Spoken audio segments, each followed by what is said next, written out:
Okay, changing the battery on the Harbor Freight laser line pointer. Okay, first you unscrew the back.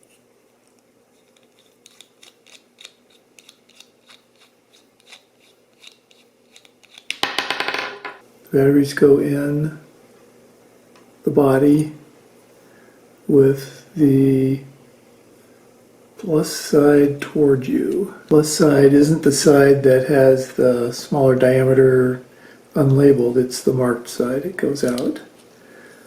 Then you screw in the base like that, and then you can turn it on. Voila, it's marking. How about that?